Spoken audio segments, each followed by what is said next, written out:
Hello guys, welcome back to Shreya tutorials. मैं हूँ श्रेया अग्रवाल और आज मैं आपके लिए लेके आई हूँ फ्लेमिंगो बुक का 4th chapter, that is the rat trap, जिसकी राइटर हैं द सलमा लेगॉफ। चलिए अब हम थोड़ा सा सलमा लेगॉफ के बारे में जानते हैं, जो हमारे ऑथर हैं। She was born in 20 November 1885 and her death was occurred in 16 March 1940. And she was a Swedish author basically who has the distinction of being the first woman ever to win the Nobel Prize in Literature. Means वो पहली ऐसी औरत थी जिनको कि Nobel prize मिला था literature में, and the first Swedish to win the award. She was also an active teacher throughout his professional life. She was basically a teacher in her previous life and in 1914 became the first female admitted to Swedish Academy. ये first female ऐसी थी जिनको कि Swedish academy में admit किया गया था, मतलब उसमें इनको जो है आने का मौका मिला था, इन्हें गोल्डन अपॉर्चुनिटी मिली थी. तो चलिए अब हम थोड़ा सा अपनी स्टोरी की तरफ आते हैं. And The story begins with a rat trap peddler who is a rushed in condition. He is dressed in rags and is very frail and looks starved. Means ये स्टोरी जो आपको बताई जा रही है ये रैट ट्रैप पेडलर की है. तो बेसिकली मैं पहले आपको बताना चाहूँगी रैट ट्रैप क्या होता है. रैट ट्रैप का मतलब होता है चूहेदानी, एंड पेडलर मीन्स जो कि राह चलते हुए चूहेदानी बेचता है, चूहेदानी बनाने वाले को कहते हैं rat trap peddler. Who is dressed in condition, मतलब वो बहुत ही पुअर कंडीशन में था. He is dressed in rags and is very frail and looks staff, मतलब कि वो जो है बिल्कुल फटे हुए कपड़ों में था, एंड पूरा फ्रेल लुक था उसका. पूरे बियर्ड बहुत ज़्यादा स्ट्रेंथन हो गई थी, कह सकते हैं बहुत लंबी हो गई थी उनकी दाढ़ी मूछे, पूरे बाल बिल्कुल फैले हुए थे. बिल्कुल आप कह सकते हैं बहुत ही पुअर कंडीशन में था. एंड स्टाफ्ड भी था. स्टाफ्ड मतलब कि बहुत भूखा भी लग रहा था फेस से देखने में. He learned he has no home and sometimes even begs and steals to survive in a world. मतलब कि हमें ये पता चला यहाँ पे कि उसका कोई घर नहीं था और समटाइम्स उसे जो है बेग करना पड़ता था, बेगिंग करनी पड़ती थी. और उनका जो काम था चूहेदानी बेच के नहीं चलता था, एंड उन्हें क्या करना पड़ता था, बहुत टाइम पे स्टील भी करते थे. वो स्टीलिंग थिंग्स मतलब कि वो छोटी मोटी चोरियाँ भी किया करता था अपनी लाइफस्टाइल को चलाने के लिए. Then he leads a lonely life with no one to care about him. उसके बारे में कोई केयर करने वाला नहीं था, उसके आसपास उसके कोई रिलेटिव्स नहीं थे, कोई फैमिली नहीं थी. One fine day it strikes to him that this whole world is a rat trap itself. Means एक दिन वो बैठे बैठे अपने आप में सोच रहा था, उसका ये फेवरेट पास टाइम था, आप कह सकते हैं कि वो इस चीज़ के बारे में सोचा करता था कि ये जो पूरा वर्ल्ड है ये पूरा एक तरीके से एक बिग रैट ट्रैप है, जिसमें कि लोग जो है बेट सेट करते हैं. If we touch it it will trap us and never us go. Means वो कहता था कि अगर हम पूरा ये वर्ल्ड जो है पूरा एक तरीके से चूहेदानी के फॉर्म में है, और इसमें हमें जो है लाइफ में लोग बहुत सारे ऐसी चीज़ें दिए करते हैं, बहुत सारी बेट की तरह से, बहुत सारी जैसे हम लोग चूहे को फंसाने के लिए चीज़ रखा करते हैं, वैसे ही बहुत सारे बेट दिया करते हैं. और अगर हम उन यहाँ की चीज़ों की गोल्डन चीज़ों के देख कर उनकी तरफ अट्रैक्ट होते हैं, तो क्या होता है, हम उसमें इस तरीके से फंस जाते हैं उस पूरे रैट ट्रैप में, जिससे हम कभी भी बाहर नहीं निकल पाते. He goes on to think that there are peoples out there who are already in this rat trap and reaching for the bait. वो ये सोचता रहता और मुस्कुराता रहता अपने आप में ही. फेवरेट उनका पास टाइम था, जैसा कि मैंने आपको बताया. तो वो यही सोचता रहता कि बहुत सारे लोग इस रेड ट्रैप में फंस चुके हैं, इस लाइफ के रेड ट्रैप में, और बिल्कुल बेट के पास पहुंचने वाले हैं, just about to reach the bait. On one cold evening he reaches at a cottage to ask for shelter. An old crofter lived in a cottage who took in the peddler. मैं सब आपको क्या बताया जा रहा है, एक cold evening में, एक शाम में, जबकि थोड़ा सा ठंडा मौसम स्टार्ट हो गया था. ही रीचेस एट अ कॉटेज, एक कॉटेज पे पहुंचा शेल्टर मांगने के लिए. तो बेसिकली इनके साथ क्या होता था, यूजुअली आप जब देखते तो ये कहीं भी जाते थे, इनको कोई भी अच्छे से ग्रीट नहीं करता था, वेलकम नहीं करता था, बिल्कुल इनके अपीयरेंस के कारण, इनकी पर्सनैलिटी को देखकर. बट वहाँ पे क्या हुआ, एक ओल्ड क्रॉफ्टर रहता था उस कॉटेज में, जिसने कि पेडलर को अंदर बुलाया, इनका बहुत अच्छे से वेलकम किया. Then the crofter needed company so he welcome the peddler. Crofter को क्या चाहिए था, कंपनी चाहिए थी. क्रॉफ्टर क्योंकि ओल्ड पर्सन था और उसके साथ उसकी फैमिली में कोई नहीं था, तो उसे कंपनी चाहिए थी जिससे वो बात कर सके. तो उसने पेडलर को बहुत अच्छे से वेलकम किया. He gives him hot food and even tobacco to smoke. उसने उन्हें बहुत अच्छे से खाना प्रोवाइड किया और टोबैको भी स्मोक करने को दिया उसने उसके साथ. They play cards and start talking. The peddler learns that the crofter got 30 kronor for selling his cow which he keeps in a pouch of the window frame। में ये सब क्या बताया जा रहा है कि वो जो क्रॉफ्टर था, ओल्ड क्रॉफ्टर था, वो जो है इनके साथ कार्ड्स प्ले कर रहा था। फिर उसके बाद उसने क्या किया, पेडलर को ये चीज़ भी पता चल गई ओल्ड क्रॉफ्टर के थ्रू कि उसने जो है राम्स जो आयरन मिल में पहले तो वो वर्क करता था और अभी वो क्या करता है, ये जो काउस उसके पास है उसकी जो है मिल्क से क्रीम बनाकर वो बेचा करता है। उससे उसने अभी तक 30 क्रोनोर्स अभी तक कमाए हैं। उसने उन्हें ये भी बता दिया और बताया कि ये विंडो फ्रेम पे मैं रखता हूँ। तो the peddler leaves the next day, but after seeing that the crofter leaves his cottage, he comes back to steal the pouch of the money।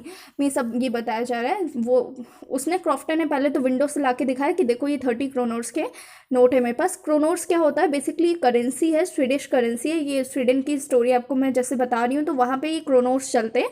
तो 30 क्रोनोर्स कैसे थे, 10 क्रोनोर्स के उसके पास 3 नोट्स थे पाउच में।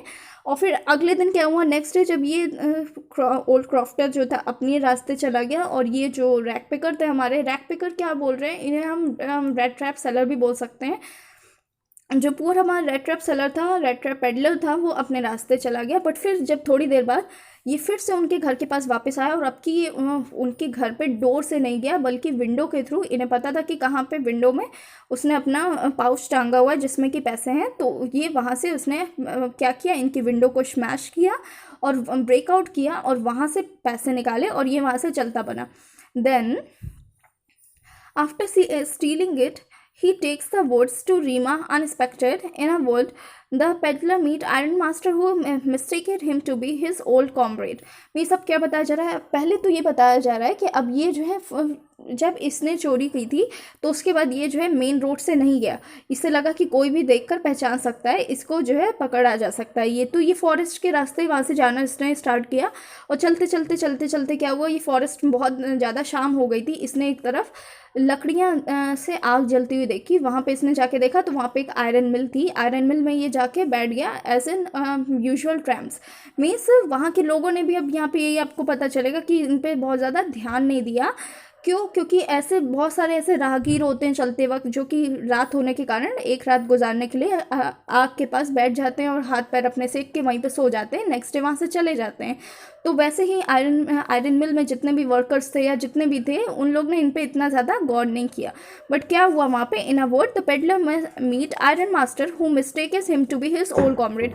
अब वहाँ पे आयरन मास्टर जो था उस कंपनी का, पूरा आयरन मिल का जो ओनर था वो वहाँ पे आया। उसने क्या किया, वहाँ पे देखा, उसे ऐसा लगा कि ये उसका ओल्ड कॉमरेड है। ओल्ड कॉमरेड मतलब कि उसका कोई ओल्ड फ्रेंड है। He invites him over a Christmas, he refuses. अब उसने क्या किया, इनको क्रिसमस पे इनवाइट किया। वो अपना फ्रेंड समझ के, इस रेड ट्रैप पेडलर को अपना फ्रेंड समझ के इनवाइट कर रहा था। बट वो इतना ज़्यादा दिमाग उसके पास था, वो इतना शार्प माइंडेड था रेड ट्रैप पेडलर, उसने रिफ्यूज़ कर दिया उसके घर जाने से। क्योंकि अगर वो उसके घर जाता तो वो अगले दिन उसे रिकॉग्नाइज कर लेते कि ये जो है मेरा ओल्ड कॉमरेड नहीं है, ओल्ड फ्रेंड नहीं है और ये कोई थीफ है, तो ये पकड़ा जाता। Then after that, the Iron Master's daughter Adla visits him and insists him to stay with them. In between, he feels sorry for stealing the crofter's money। अब क्या बताया जा रहा है, जब उसने बहुत बार मनाया बट ये आयरन मास्टर के साथ नहीं गए, तो अब उनकी जो डॉटर थी एडला विलमेंसन, वो वहाँ पे आती हैं आयरन मिल में और वो इसे बहुत इंसिस्ट करती हैं और बहुत ही काम और सूदिंग नेचर की लेडी होती हैं शी वॉज। वो इंसिस्ट करती हैं कि आपको अगर ना अच्छा लगे तो आप वहाँ से वापस आ सकते हैं, बट एटलीस्ट आप हमारे साथ क्रिसमस तक तो रुक ही सकते हैं। इन बिटवीन ही भी सॉरी मीन्स, अब इसी से सब के बीच में इन्हें जो है बहुत गिल्टी फील भी हो रहा था क्योंकि इन्होंने क्रॉफ्टर की मनी को चुराया था। They helped the peddler get a makeover and dressed him in nice clothes and shaved his beard off। अब उन्हें सॉरी फील तो हो रहा था बट फिर भी वो एडला विलमेंसन की बात को मना नहीं कर पाए, उन्होंने हाँ बोल दी उनके साथ जाने के लिए।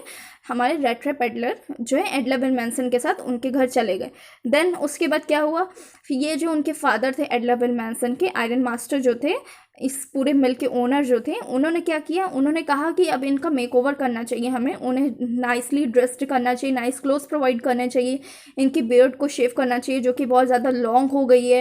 And after this iron master realises he has made a mistake, the peddler was not his comrade. Means जब उसका मेकओवर किया गया तो उसके बाद उन्होंने रियलाइज़ किया नेक्स्ट डे कि ये तो बिल्कुल मेरा ओल्ड कॉमरेड है ही नहीं कहीं से भी।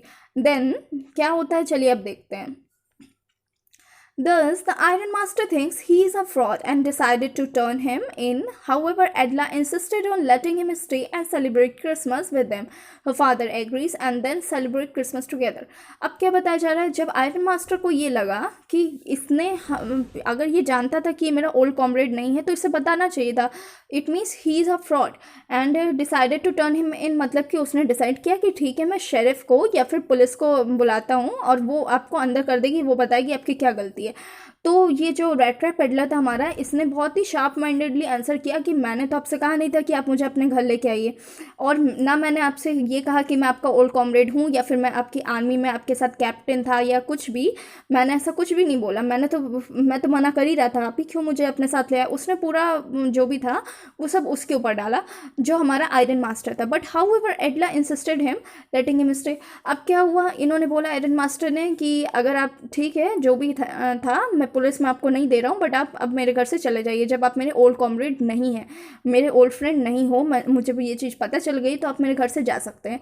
बट एडला ने क्या किया, डोर क्लोज कर लिया और बोला कि नहीं डैड, इन्हें जो है एक क्रिसमस ईव है, क्रिसमस ईव पे किसी को भी सेट करके घर से नहीं जाने देते हैं, तो इनको जो है एटलीस्ट हमारे साथ क्रिसमस की इवनिंग सेलिब्रेट करने दीजिए।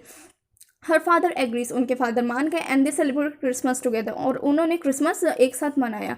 फिर उसके बाद क्या हुआ, वो पूरे टाइम क्या होता था, वो जो हमारा रेड ट्रैप पेडलर था ये सोता रहता था, खाता था, बट बहुत सोया, ये बहुत पूरे टाइम सोता रहता था। यूजुअली थोड़ी देर क्रिसमस इवनिंग में भी बाहर आया था सेलिब्रेट करने के लिए, फिर ये जाके सो गया था। मतलब ये इस तरीके से सो रहा था जैसे ये सालों से ना सोया हो।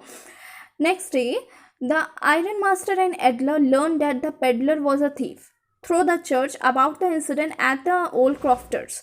नेक्स्ट डे क्या हुआ, आयरन मास्टर और एडला जो है सुबह के समय जो है वहाँ पे गए थे चर्च में, तो उन्हें वहाँ से पता चल गया कि ये जो ओल्ड क्रॉफ्टर की मनी जो थी, रैम्स जो आयरन मिल में जो काम करता था पहले, वो इन्हीं का वर्कर था, इन्हीं का जो ओल्ड क्रॉफ्टर था वो इनका आयरन मास्टर का वर्कर हुआ करता था पहले, एक्स वर्कर था, तो उनके जो है पैसे जो है चुराए गए हैं। तो एडला और ये जो है फ़ौरन समझ गया कि वो इसी का काम होगा। They head home in a hurry thinking he must have stolen all the silver, means all the silver spoons. अब यहाँ पे उन्होंने ये सोचा कि वो लोग जल्दी में घर भागे कि हाँ अब तक तो वो इसका मतलब हमारे घर में जितनी भी सिल्वर स्पून्स या जितना भी सिल्वर की चीज़ें हैं वो सब चुरा के भाग चुका होगा। However to their surprise the peddler did not steal a thing, he left a note for Edla in a form of a tiny rat trap. अब ये जब बाहर पहुंचे इन्होंने गार्ड से पूछा क्या वो जो पेडलर था कल यहाँ पे आया था वो क्या गया या अंदर है, तो उसने कहा हाँ वो गया। तो इन लोग ने पूछा क्या कुछ लेके गया अपने साथ या ऐसे ही, तो उसने बोला कुछ लेके तो नहीं गया है बट हाँ कुछ रख के ज़रूर गया है। तो उसमें देखा गया कि but this letter is for Edla and in a form of a tiny rat trap, it was placed over there. There was also a note thanking her for her kindness, which saved him for the rat trap he got in. अब वो ये सोच रहा था, उसने ये सोच के सब रख दिया, वो हमेशा सोचता रहता था ना, उसका फेवरेट पास टाइम था ये सोचना कि लोग जो है पैसे के चक्कर में, लग्जरियस लाइफ के चक्कर में, अच्छा घर अच्छी कार, इन सब के चक्कर में जो है भागे जाते हैं, उन सब के लालच में आके वो उन सब चीज़ों के पीछे अट्रैक्ट होते हैं और पूरे इस जो हमारी लाइफ है, इस पूरे वर्ल्ड के जो जंजाल है एक तरीके से जो एज ए सेट करता है हमारे लिए बेट सेट करता है, उसमें हम फंस जाते हैं, इन सब चीज़ों में फंस के रह जाते हैं। तो वो इन सब चीज़ों को सोच रहा था कि आज मैं भी उन सब चीज़ों में फंस गया हूँ क्योंकि मैं इन 30 क्रोनोस को चुरा के भागा हूँ। तो उसने क्या किया, उसने एक नोट्स वहाँ पे जो 30 क्रोनोस के 10 के जो 30 मतलब 3 नोट्स रखे हुए थे क्रोनोस के, वो उस रेड ट्रैप में प्लेस्ड करके गया था और नोट रख के गया था एडला विन मैनसन के लिए, डैट इज़ कि उन्हें थैंक कर रहा था उनकी काइंडनेस के लिए, क्योंकि उसको कभी भी किसी ने इतने अच्छे से ग्रीट नहीं किया था। तो वो ये चाह रहा था कहना कि मुझे आपने इतने अच्छे से ग्रीट किया, इसलिए मैं अपने रास्ते बदलना चाहता हूँ अब से, और मैं इस पूरे एज अ वर्ल्ड जो हमारा रेड ट्रैप की तरह है इसमें नहीं फंसना चाहता हूँ, इसलिए मैं पैसे यहाँ पे फिर से वापस रख के जा रहा हूँ। Most importantly he also left the crofters money asking to return to him. उसने ये बोला था कि आप इसे रिटर्न कर दीजिएगा। तो इसी के साथ हमारी स्टोरी ओवर होती है। Then conclusion of the rat trap. To sum up the rat trap summary, we have learned that if we can change the world through kindness and compassion, in addition, it teaches us the materialistic things never bring inner Joy, only love and respect us. Means अब इसमें हमें क्या पता चलता है, rat trap story पूरी किस चीज़ के अराउंड में रिवॉल्व करके इसमें ये चीज़ दिखाई जा रही है कि हम लोग जो है, हम लोग काइंडनेस से और कंपैशन से अपना किसी के ऊपर ट्रस्ट बना के हम किसी के भी जो चीज़ें हैं उनको बदल सकते हैं जो उनमें जो है बुरी चीज़ें हैं। It teaches us the materialistic things, never bring inner Joy. Materialistic things हमारी कौन कौन सी होती हैं, जिसको हम एज ए सेट बेट की तरह यहाँ पे बोलते हैं, जैसे मटेरियलिस्टिक थिंग्स जिनके पीछे इंसान भागता है, जिन चीज़ों के पीछे, जैसे कि हमारा मनी हो गया, हमारा हाउस हो गया, लग्जरियस लाइफ हो गई। तो ये सारी चीज़ें जो है हमें कभी भी इनर जॉय नहीं प्रोवाइड कर सकती। इनर जॉय का मतलब होता है अंदर से खुशी नहीं प्रोवाइड कर सकती। ओनली लव एंड रिस्पेक्ट अस। सिर्फ रिलेशंस में लव एंड रिस्पेक्ट की रिक्वायरमेंट होती है हमेशा भी किसी भी इंसान को सही बनाने के लिए। ओके, सो इसी के साथ हमारी स्टोरी आज की ख़त्म होती है। तो अगर आपको